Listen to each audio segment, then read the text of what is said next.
Good morning. Good morning. Welcome or welcome back to Bookeemonsters. My name is PK. It is Thursday, July the 3rd. We are here to look at the rest of the new releases that have been published this week. And because we are having a holiday in the US tomorrow, it is Independence Day. I won't be having a morning show tomorrow, so we've been trying to fit 5 days into 4. Yesterday, Wednesday, we looked at both the romance and the sci-fi fantasy. And today we're going to be looking at the rest of the cozy mysteries. Other quick announcements. I do have sprints tonight. It's Thursday. I have sprints tonight at 8 p.m. Eastern. They'll go for 2.5 hours. We do them every Tuesday and Thursday evenings and Saturday afternoons. So that is all on schedule. No messing up with that. So it's just tomorrow morning. So we are looking at the rest of the cozy mysteries today, and there are lots of them. We only got through like 12 on Monday. There's 35 to get through today, so we are going to be doing drive-bys, rapid fire drive-bys. Emily said, let me know that I had the wrong, I didn't have PM set on my sprints for tonight, so I thank you very much for pointing that out. I do scan it when I create them, but that one got by me, so appreciate that very, very much. All right. Well, let us jump into our rapid fire drive-bys. 35 books in 22 minutes. Dog of Deliverance by Neil S. Plakey. This is part of his Golden Retriever mysteries. When his Golden Retriever Rochester discovers a body behind the bounce house at Stewart's Crossing's first Purim Carnival, Steve Levitin finds himself juggling 2 dangerous investigations that will test both his computer skills and his courage.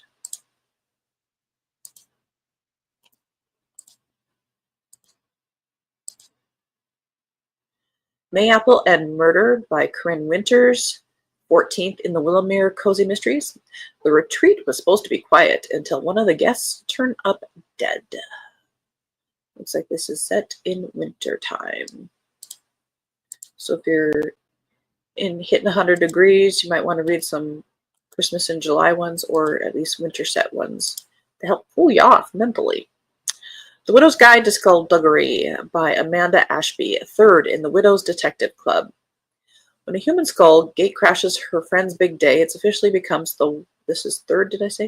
officially becomes the worst wedding Ginny Cole has ever been to. But as the assembled guests await the police, the 2 families staring daggers at each other across the aisle, Ginny starts to suspect that these nuptials were deliberately sabotaged. Together with her fellow widows in crime-solving J.M., Tuppence, and Hen, she decides to uncover who wanted this marriage dead on arrival.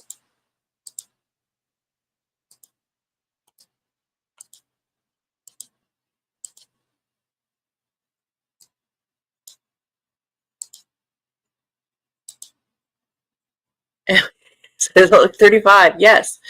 Each and every week, Cozy Mysteries, there's like 50 of them. Helen, good afternoon. Helen, how's it going over there? Positively Deadly by Amy Briggs, 2nd in the Cedarwood Hollow Mysteries. When the annual Feline Follies cat show takes a deadly turn, best-selling mystery author Emma Prescott is once again thrust into a murder investigation when a top contender in the competition is found surrounded by suspicious cat treats. As Emma teams up with Sheriff Jack Cooper, they uncover a web of rivalries, secrets, and feline-inspired clues in the competitive world of prize cats. End of that road. 1 down, 8 to go. Dead Rich by Peter Buckman, part of the Pumpernickel Mysteries. A fortune to give away, a killer with a plan, 3 very determined veterans, and 1 unforgettable dog. Young heiress Emily Jackson wants to give away her inheritance to worthy causes, but choosing who gets what isn't so simple. Guided by Soho solicitor Leo, still working in his 70s, a panel of ordinary citizens is randomly selected to make the call.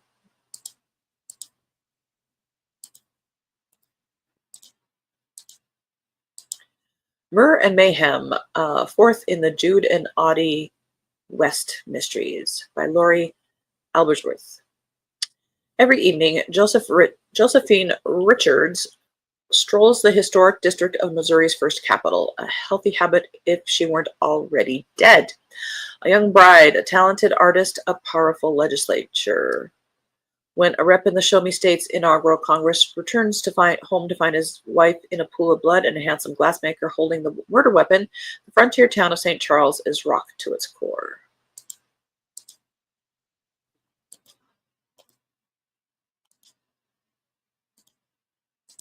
Cyanide Night, Holy Night by E.K. Cozy. Well, that's a convenient last name. Third in the Brickstone Paranormal Cozy Mysteries.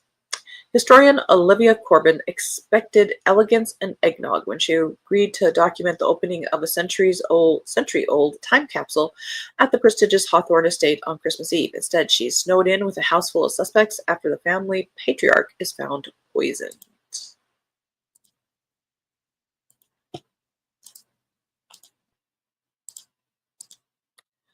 Murder with a Swirl of Blueberry, seventh in the Ivy Clark Mysteries, by Christy T. Dixon. A county fair, an ex-boyfriend, and a killer on the loose. Life is never boring for Ivy. When Ivy signs up to sell her famous cheesecake at the county fair, she expects a fun, if hectic, week. And hot, I'm sure. Things quickly take a turn when her ex-boyfriend, whom she dated for a grand total of 3 weeks, shows up, begging for another chance. When a deputy is murdered at Ivy's booth, it sends shockwaves through the fairgrounds.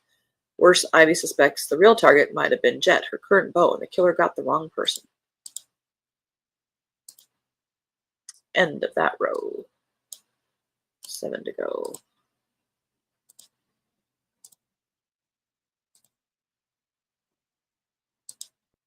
Murder Haunts the Attic by Christine Frost. The fire marshal from hell, $1 million in counterfeit money, a smell that could curl Riley's hair. That's a weird way to spell it. R-Y-L-L-Y. Riley Barr had hoped for a calm summer so she could finish up phase 2 of her haunted island resort. But her hopes are dashed when Gus ends up in the pet hospital and she receives a letter from the state fire marshal informing her that he will be visiting a week from the date of the letter.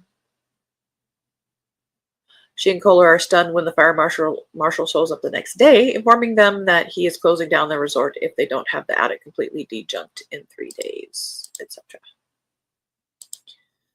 Tell us who's dying.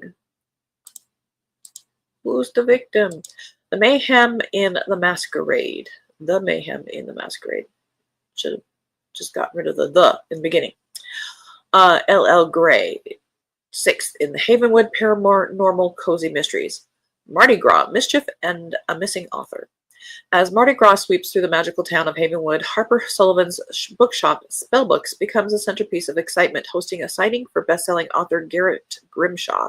But when Grimshaw mysteriously vanishes, the festive cheer quickly turns to scandal, dragging Harper and her beloved shop into the spotlight for all the wrong reasons.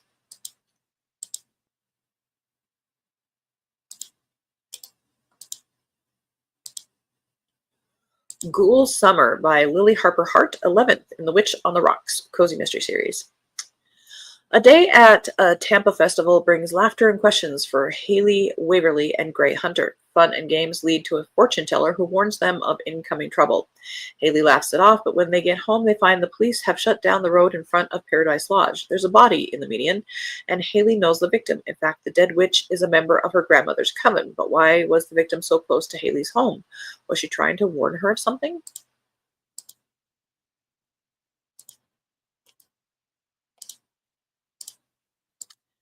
Paranormal for the Corpse by Kelly Hashway, 24th in the Piper Ashwell Psychic PI series.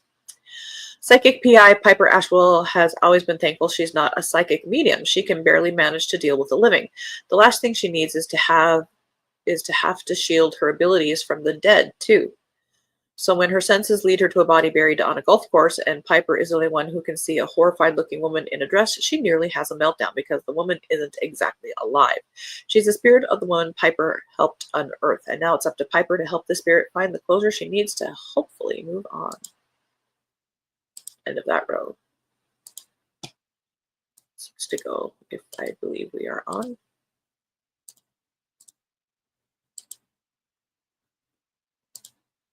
At Charm's Length by Amanda M. Lee. 16th in the Moonstone Bay Cozy Mysteries. Hadley Hunter's world is about to get bigger, and maybe not in a good way. When bodies wash up on the Moonstone Bay beach, it's obvious there's trouble afoot. Where, though? When her future mother-in-law identifies one of the bodies as belonging to Julian Nichols' bodyguard, Hadley knows they're in trouble.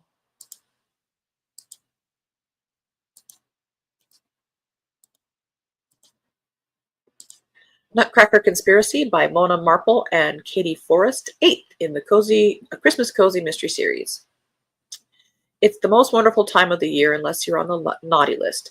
Candy Cane Hollow is aglow with festive cheer as the town prepares for its beloved Nutcracker Stroll, a magical evening where homes and businesses open their doors to showcase dazzling Nutcracker displays, complete with cinnamon-scented treats and snowflake-topped cocoa. This year, the event is extra special. It's Holly's first public appearance as Mrs. Claus, and her sister August has poured her heart into organizing the stroll to perfection. But when the final stop on the tour ends in tragedy, etc., somebody is dead and she's going to solve it. Moving on, we gotta keep going. No lingering, no lollygagging, no dilly-dallying. Don't dilly or dally. The Cursed Coffee Beans by R.A. Muth. Murder, magic, and muffins. Bless your heart if you think this week's gonna be normal. Small towns have secrets. Mine brews them fresh daily. Welcome to Mockingbird Springs, home of my quirky little coffee shop, Magical Beans.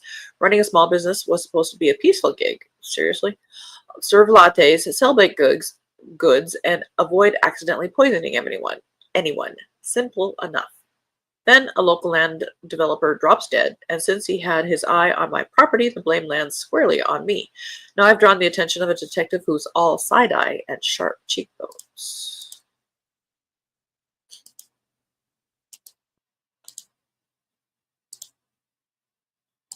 I like this cover. Whispers of Lotus Villa, 3rd in the Harry Sinclair Cozy Travel Mystery Series by Sabina O. A luxury villa, a deadly plot, a weekend no one will forget. When travel blogger and foodie Harry Sinclair visits Bangkok to cover an elite art fundraiser, she expects cocktails, culture, and catching up with friends, not murder. But when a mysterious death, a stolen sculpture, and whispers of sabotage draw her into a dangerous puzzle hiding behind priceless antiques, they have a G there, and polished smiles, where art meets intrigue and murder hides in plain sight. End of that row. 5 to go. 10 minutes left. 2 each. Samantha True's Trouble Under the Tree, 7th in the Samantha True Mysteries by Christy Rose. It's the deadliest time of the year. Samantha's boyfriend Leo is back in town and she's ready for some alone time with him over the holidays. 3 things are preventing Sam from getting her Yuletide wish, etc. Things snowball quickly, and soon the only thing Sam's sure of is that she'd better unwrap this case or she'll be getting something much worse than coal this Christmas.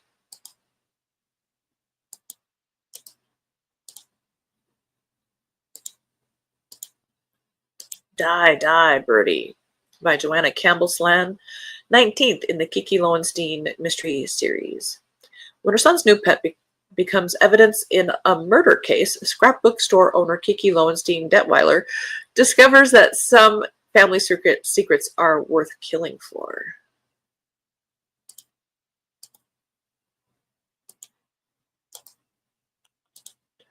Wendy Corsi Staub has a new one. Toil and Trouble, 7th in the Lily Dale Mysteries. Double, Toil and Trouble. Bella Jordan faces ghosts, witches, and a very real foe in the new installment. And there's only 1 L instead of 2.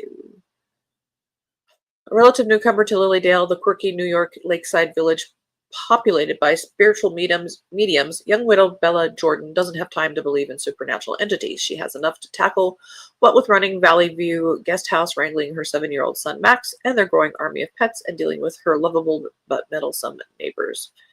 And then I'm sure somebody dies.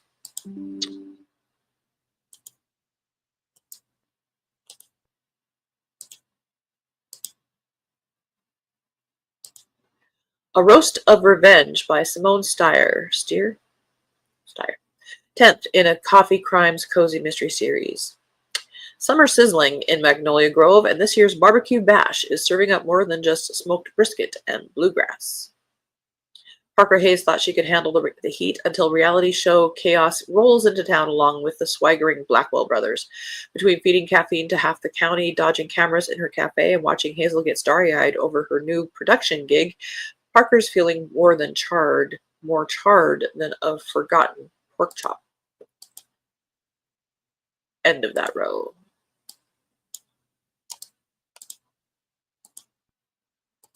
Camilla Trincheri, I've never known how to say that, has a new one, 5th in the Tuscan Mystery Series. Murder in, I had looked this one up. Pitagliano.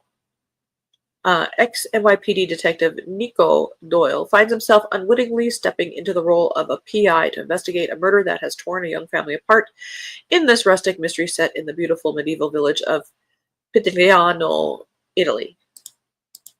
I slaughtered it. I looked it up on like Monday, so it left my brain. There was a long I sound in there somewhere. Lipstick and Leeches.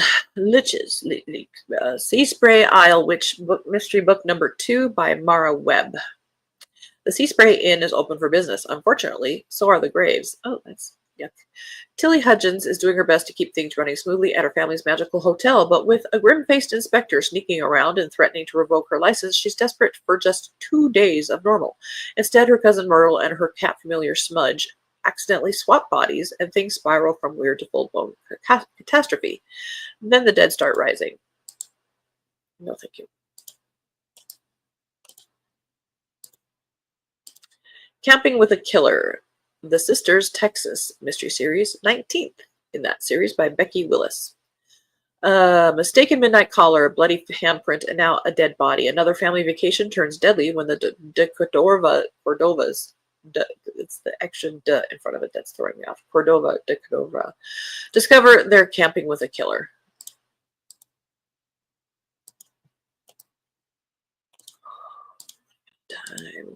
Very Happy Returns by Amy Umphrey. First in the Colorado Cozy Mystery, Wildlife, and a Hint of Magic book. Welcome to Pinecone Branch, a cozy town nestled in the Rocky Mountains of Colorado. Shelby Hannigan is called back to her family's animal rescue, Pinecone Branch Animal and Wildlife Sanctuary, or PAWS for short. Soon after her return, a dead body is found right next to Henry the Black Bear's exhibit, sparking an investigation.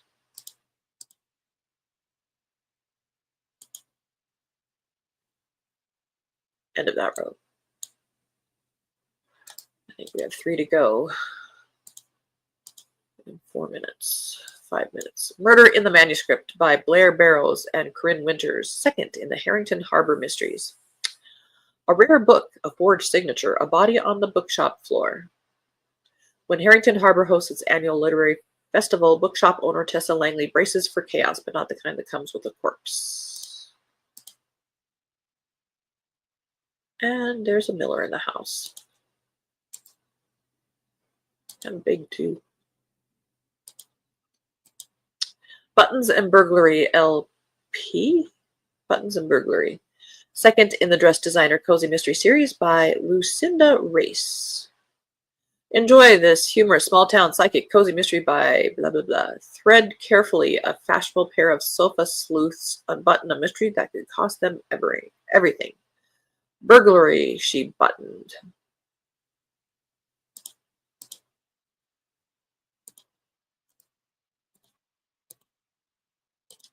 Music and Madness by J.A. Whiting, 8th in the Spellbound Bookshop Mysteries.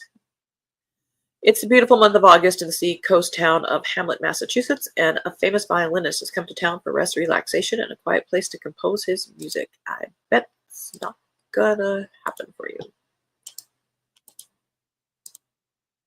A Harvest Moon Murder by Renee Averett.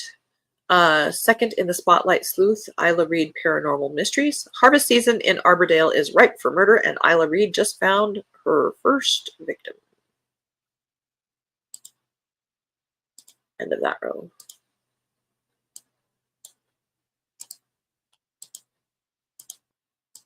Raiders of the Lost Hex by Tara Lush, 6th in the Crescent Moon Mysteries. Amelia Matthews' Italian getaway turns into her most dangerous adventure yet in this enchanting installment of the beloved Crescent Moon in Mysteries.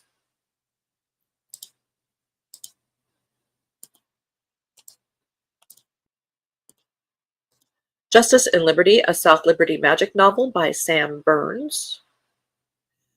J.C. Jones goes where the wind takes her, from the college her childhood best friend dreamed of, or staying in LA for her girlfriend's job. She's always just drifted along. And it looks like she's a witch, so. Murder on the Menu, a Book Nook mystery, 2nd in the Book Nook mystery series by Hermione Volino. Diana Market, Barbara Market's daughter, is coming to stay with her mother. To make her way, Barbara suggests that she drive the new bookmobile she had just dedicated. However, things don't go well when Diana is the one to find the body of the store's owner during one of her routes. To protect her daughter, she decides to find out why he was killed.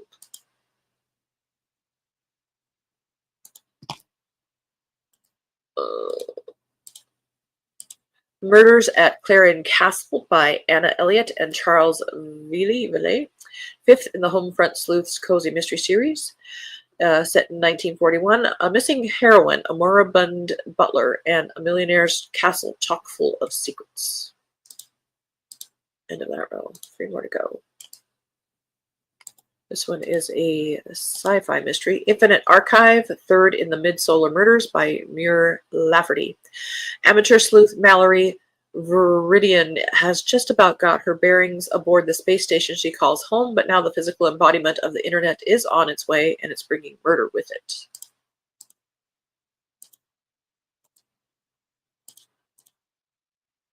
History Lessons by Zoe B. Walbrook. A college history professor must solve her superstar colleague's murder before she becomes the next target. Oh, almost made it. Last one. Can You Solve the Murder? An interactive crime novel by Anthony Johnston. 1 murder, 6 suspects, 1 truth for you to uncover. You are the lead detective, and it's your job to investigate the most mysterious crime of your career.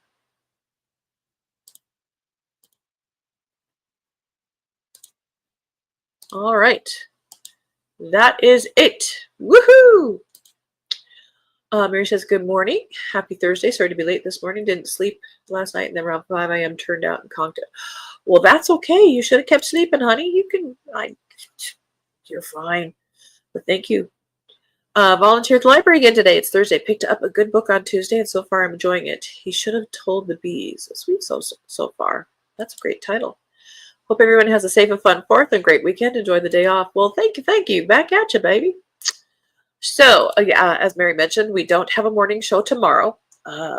Enjoy Independence Day. It's one of my favorite holidays. I appreciate the freedoms our country has and what the Founding Fathers did for us back then, so 250 years ago. So, have a very safe, happy 4th of July. If I don't see you, have a good weekend. Stay cool. I do have sprints tonight at 8 p.m. Eastern. Bring your own book, work on a project. We'll do that for 2.5 hours. And then again, sprints on Saturday afternoon at 3 p.m. Eastern, and they go for 5 hours. So, I appreciate you guys so much. As the banner says here, don't be a bookworm, be a bookie monster. Have a good day. God bless.